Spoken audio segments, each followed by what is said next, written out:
Salut les potos, aujourd'hui je délocalise la pause café et je vous amène à la découverte d'un nom que vous connaissez forcément parce que tous les pratiquants de vélo en France l'ont déjà entendu, voire utilisé. Si je vous dis Orléans, vous pensez à quoi? À Pierre Rolland.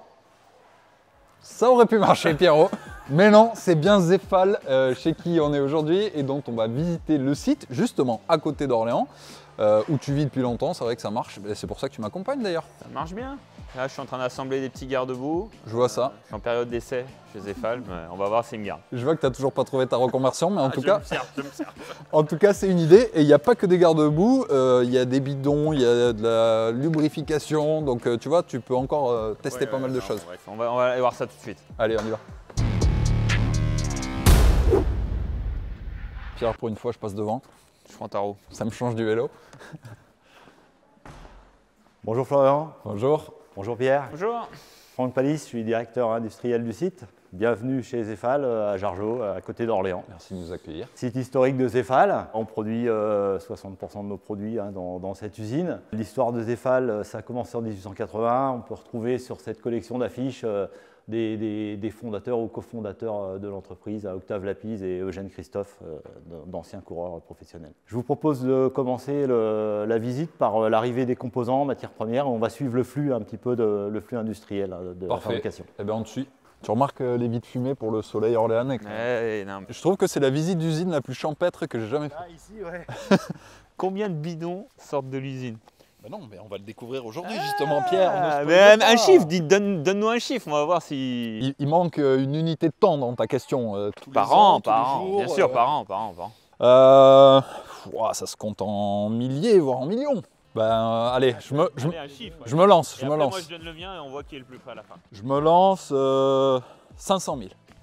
Allez, moi je dirais 1 750 000. Moins de 2 millions. C'est précis ça. Hein? Moi, je sens que tu es pistonné dans les chiffres. Un peu plus d'1 million, ouais. 1 million 2. Un peu plus, 1 million 2, 1 million 3, voilà. Ouais. Pas mal. Donc là, on arrive au magasin réception. Alors je vous fais passer par ici parce que en fait, c'est là où tout commence, on va dire. C'est là où arrivent les matières premières, les composants. Donc le magasin, il est scindé en plusieurs parties. Une partie composants, alors on a tout ce qui arrive de l'extérieur, parce que évidemment, on ne fabrique pas tout. On achète des cartonnettes, on achète des emballages, on achète des stickers. Donc ça représente une certaine surface. On a pas mal de références produits et puis c'est d'ici qu'on va aller alimenter les ateliers d'assemblage, par exemple, et l'atelier d'injection. Ici, donc là, on est dans la seconde partie du magasin où on retrouve tout ce qu'on a fabriqué en interne, notamment à l'atelier d'injection.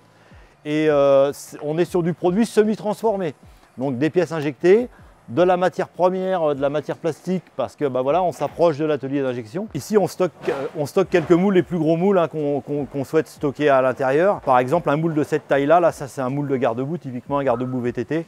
Ça fait un moule qui fait à peu près 2 tonnes. Et les moules, du coup, c'est vous qui les faites? Vous avez un fournisseur qui vous les fabrique? Alors, on a des fabricants avec qui on travaille, qui sont spécialisés dans la fabrication de moules. Donc, nous, on supervise les études, c'est-à-dire qu'il y a un processus de validation des plans. C'est votre bureau d'études qui forcément crée le produit. Voilà. Ici, on a la zone de stockage des matières premières. Donc là, on trouve toutes sortes de matières. Des compounds, ce qu'on appelle des compounds, c'est des matières qui sont additivées, de charge. Et puis des matières plus classiques, du polypro, des polyamides, du polyéthylène. Essentiellement, toutes ces matières-là, vous fournissez où du coup? Alors, les sourcings de matières premières, c'est assez large. On va dire qu'il faut voir ça à l'échelle mondiale. Il y a des matières qui vont venir d'Asie. Il y a des matières plus techniques qui vont venir soit de France, soit de Suisse. On a un fournisseur suisse avec qui on travaille sur des matières techniques, qui est un grand fournisseur d'équipementiers de vélos ou même de fabricants de vélos. Donc plutôt pour le carbone, ça? Plutôt pour le carbone et les grosses charges de fibre de verre où là on veut des matières d'un certain niveau de qualité parce qu'on cherche de l'aspect, on cherche du poids, etc. Toutes ces matières-là, avant d'être travaillées, comme elles ont circulé, soit par bateau, elles ont pu être stockées à l'extérieur, etc. Là, on est sur de l'ABS. L'ABS achromé, ça nous sert à faire les miroirs de rétroviseur. Pierre, tout à l'heure, tu as vu un rétro, le miroir commence ici. Il est là. Voilà, il est là.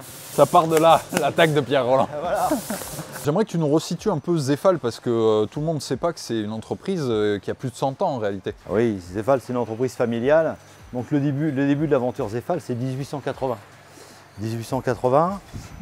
Il y a eu une fusion de deux entités qui s'appelaient Poutré et Morin, qui sont devenues Poutré et Morin en 1935. Et le nom Zefal est arrivé que beaucoup plus tard, dans les années 80. Le nom Zefal est arrivé oui, dans les années 90. Oui. Un Zefal qui est l'acronyme en fait, de Zef pour le vent et Al pour l'aluminium. Ouais. Parce que Zefal était à l'origine des premières pompes en aluminium filées, les pompes Solibloc à l'époque, qu'on retrouvait sur tous nos vélos, je dirais. Et c'est ça les fin 1800, c'est ça les premiers produits qui ont été conçus ou vous faisiez autre chose à l'époque? L'inventeur de la valve Presta, la petite valve, hein, ce que les Anglais appellent la French valve, ouais. Ça a été les établissements Poutré et Morin à l'époque. Ensuite, les premiers produits, les pompes en alu filé et surtout les cale-pieds qu'on fabrique toujours aujourd'hui, hein, les cale-pieds acier, qui sont apparus assez tôt en fait. Hein, et donc maintenant, plus récemment, donc les bidons et même la bagagerie et les lubrifiants, c'est un peu dans l'ordre chronologique les derniers produits. Voilà. Alors ça s'est beaucoup diversifié, les pratiques sont différentes, le vélo est ouvert à différentes pratiques, soit de l'urbain, du gravel, du VTT, de la route. Donc voilà, on a développé une gamme de bagagerie, une gamme de sécurité, hein, alors des antivols, des rétroviseurs. Hein, on fabrique énormément de rétroviseurs sur notre site ici à Jargeau, parce que les rétroviseurs c'est très prisé, hein, l'arrivée du VAE, l'utilisation urbaine, etc. Beaucoup de garde-boue, là, on a un îlot d'assemblage de garde-boue, les garde-boue gravel, les garde-boue route, enfin voilà quoi, c'est des gros marchés. Et puis toute l'hydratation avec les porte-bidons, les bidons. Qui prennent voilà, une part importante hein, dans notre activité. Ici on retrouve les trémies et toutes les étuves, c'est là où on va venir faire monter les matières premières en température hein, pour les sécher. Donc voilà, on retrouve les granulés plastiques, hein, alors différents coloris. On travaille des matières naturelles, rarement teintées masse, on a quelques exemplaires en teintée masse, mais très souvent on colore sur les machines. Hein, parce que comme ça, on peut faire les couleurs que l'on souhaite. Donc là, une trémie égale un grade de matière. Ensuite, les matières, une fois séchées, vont circuler dans des canalisations et par aspiration, elles vont directement alimenter les machines. Il y a quoi, Pierre, à la cantine aujourd'hui? Là, j'ai fait des pâtes. Ah ouais. C'est des coquillettes. On arrive dans le secteur des grosses presses, 130 tonnes à 300 tonnes. Alors sur de la 130 tonnes, on va faire du porte-bidon, on va faire des composants de pompe, des boîtiers de miroirs, de rétroviseurs, des choses comme ça. Et puis plus on va monter en tonnage, sur les 300, on va plutôt retrouver du garde-boue, des grosses pièces. Des coques de tubeless tank par exemple, des choses comme ça, quoi, hein. Vous utilisez des imprimantes 3D ou pas sur certains produits? Alors on utilise l'impression 3D, mais on n'est pas doté en interne de machines. Mais par contre, on fait du prototypage rapide quand on développe un produit. Toute la phase proto, elle va se faire soit en impression 3D, soit dans d'autres processus de fusion matière. Là, c'est une presse de 180 tonnes. 180 tonnes, hein, c'est la pression de fermeture, hein, c'est ce qu'on va exercer sur le moule pour maintenir le moule correctement fermé. Donc vous voyez un peu dans le processus, je vous disais, la matière première arrive directement par des pipes dans un chargeur et on va venir charger la matière première dans la vis fourreau qui va, elle, malaxer et réchauffer la matière pour la mettre à l'état semi-liquide. Ouais, c'est comme une machine à café, quoi. En gros, c'est ça, sauf qu'on ne moue pas là en fait. Ici, on a des colorateurs, donc là, on va pouvoir insérer du colorant pour teinter nos pièces, hein, selon les productions que l'on a à faire. Ensuite, donc, la matière est malaxée, réchauffée, malaxée et injectée dans le moule. Sur cette presse-là, on injecte les porte-bidons à deux. Alors, les porte-bidons à deux, ils ont une particularité, c'est qu'on a voulu avoir un certain niveau de finition. Donc, on utilise un grillamide. Le grillamide, c'est très répandu dans les monteurs de lunettes de vélo. Tous les fabricants comme Bollé, etc., même Oakley, vont utiliser du grillamide. Le grillamide, la particularité, c'est qu'on a un aspect brillant avec une surface très, très lisse. C'est surtout incassable. C'est vraiment des matières très souples. Et de ce fait, ce porte-bidon-là, il a un lien ici pour le maintenir fermé. Hein, on vient rajouter un lien qui va lui donner sa rigidité. Sinon là, le bidon, première descente de trottoir, il est parti. Hein. Du coup, c'est des matières qui vont moins abîmer les bidons, parce qu'ils sont moins abrasifs. Là, oui, c'est pas du tout abrasif. Ouais. Juste derrière vous, après, là, c'est l'atelier maintenance. Donc là, on a tous les corps de métier, c'est-à-dire des mécaniciens, des usineurs, des électromécas, des automaticiens, etc., qui sont en charge de la maintenance des moules, des machines, des lignes d'assemblage automatique, etc. On va sortir de la partie injection plastique et on va aller dans le métal. On va y faire des pièces de fixation, des éléments, des équerres de fixation de garde-boue, des éléments de courroie, de cale-pied, les cale-pieds acier qu'on fabrique toujours, hein. On fait encore un petit peu de filage d'aluminium.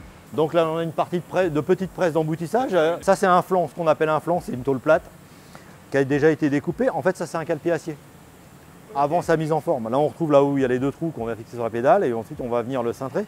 Là, il fait un ajourage, il va venir découper tout le milieu. Et ensuite, il y a différentes opérations pour aller le cambrer, hein. Ici, on a un îlot d'assemblage où on fait notre pompe à pied FP60. Ce que je vais vous proposer, c'est de vous en assembler une pour vous, quoi. Comme ça, vous allez voir un petit peu le cheminement des postes d'assemblage. Et on va commencer par la poignée. Donc, sur cette pompe-là, il y a une poignée en hêtre. On a travaillé avec en fait une petite boîte de charpente dans le Jura. Donc, Damien, qui est en fait le responsable industriel, industrialisation de l'entreprise. Alors là, on est sur une machine d'impression laser, de découpe et de gravure laser. Et là, à partir d'un fichier, il va vous graver une poignée. Quand on va avoir un marquage noir brûlé, un peu comme de la pyrogravure en fait. Après, il y a les deux. Et niveau de précision, c'est pas mal, hein? Je n'avais pas vu les fichiers, moi, ce matin. J'ai pas eu le temps de les regarder. Voilà. Tac. Donc là, on est sur l'îlot d'assemblage de notre pompe FP60. Donc il y a une équipe de 4 opératrices là, qui fait l'assemblage de la pompe. Alors vous avez vos poignées personnalisées. Et ce que je vous propose, c'est de passer sur chacun des postes et puis d'assembler votre pompe. La tige est bloquée. Okay. Donc là, tu prends un porte-piston. Donc là, tu peux la prévisser éventuellement à la main, juste un tout petit peu. Voilà, c'est tout. Maintenant, avec cette visseuse là, tu enclenches la douille de vissage sur le sipan. Et là, tu vas venir appuyer sur la poignée jusqu'à temps que la visseuse s'arrête. Tu relâches la poignée que quand la visseuse a terminé. Vas-y. Voilà, là, donc là, c'est tout bon. Le piston à positionner sur le porte-piston. Ok, c'est bon. Voilà, donc là, il est libre, il est bon. Tu vas prendre un tube extérieur. Alors, on emboîte dans ce sens-là parce que ça évite de blesser le piston au montage. Tu vas la remettre dans le mandrin. Comme ça? Comme ça, avec la marque devant toi. A few moments later. Ma pompe est conforme, bravo. Okay. Tu as réussi à faire une pompe conforme. Parfait. Maintenant, on désengage, on ouvre le tiroir. Voilà, c'est une pompe qui fonctionne. On est parfait. Voilà. Elle est belle, hein? Elle est belle, ma pompe. Donc on arrive dans l'atelier de décoration des bidons, enfin décoration et assemblage, quand c'est un bidon personnalisé, mais aussi quand c'est un bidon Zefal. On va commencer par fabriquer un écran de sérigraphie. Donc l'écran, c'est ce qui va nous permettre sur la machine de sérigraphie d'aller appliquer le décor. Donc on a un petit atelier là dans lequel on fabrique nos écrans. Alors ici, on va fabriquer nos écrans de sérigraphie. C'est une toile qui est tendue hein, dans un cadre en aluminium. La toile, elle est tendue très fort.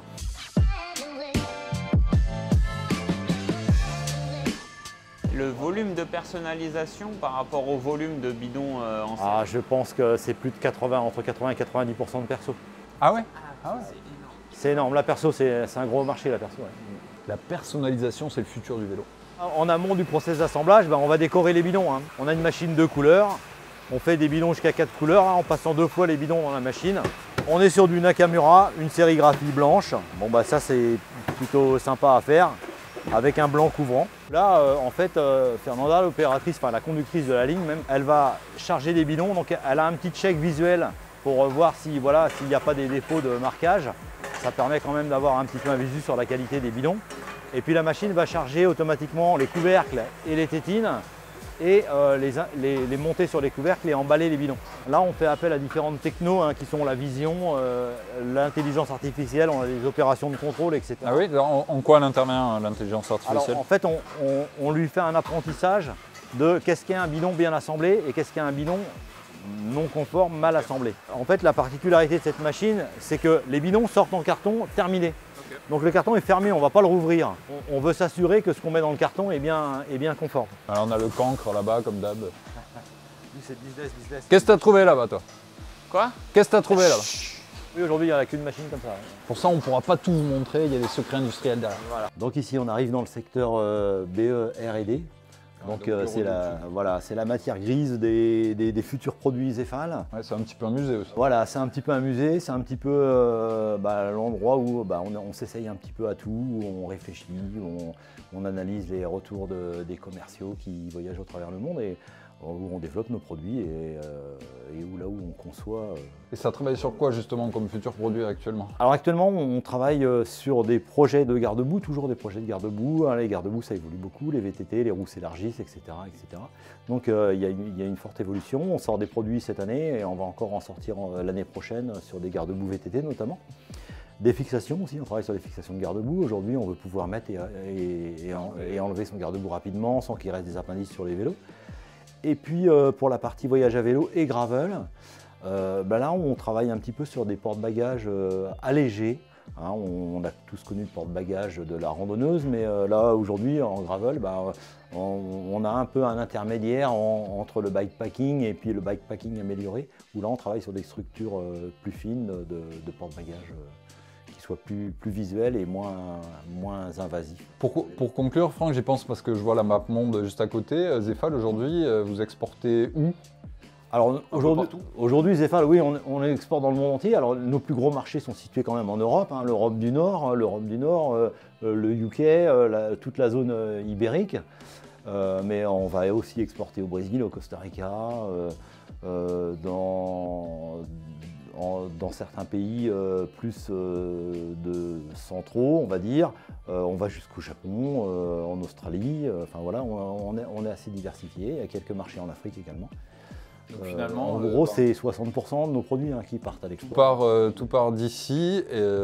En tout cas, 60% des produits Zefal qui sont produits ici partent depuis la France pour être exportés. Donc c'est encore finalement un pays industriel dans le monde du vélo grâce à Zefal.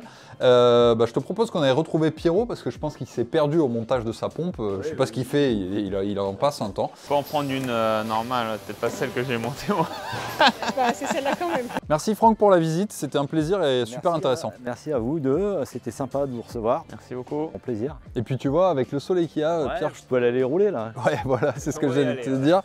Je te propose qu'on profite de ça pour aller faire pourquoi pas un petit tour de vélo et imaginer comment utiliser les accessoires Zefal, pourquoi pas bagagerie, tout ça, on pourrait se faire des aventures. Ah, avec plaisir de faire une aventure avec toi, ça me ferait vraiment plaisir. J'espère que tu es en forme et que tu es bien entraîné parce que moi, j'y vais en ce moment. Pas du tout, on a un truc en commun, on a tous les deux mal au dos, qu'est-ce qu'on est vieux mon poteau. Bon, en tout cas, mettez en commentaire ce que vous avez le plus apprécié de cette visite. J'espère que vous avez appris quelque chose sur cette entreprise emblématique du monde du vélo. Français, s'il vous plaît. C'est beau ça. Salut!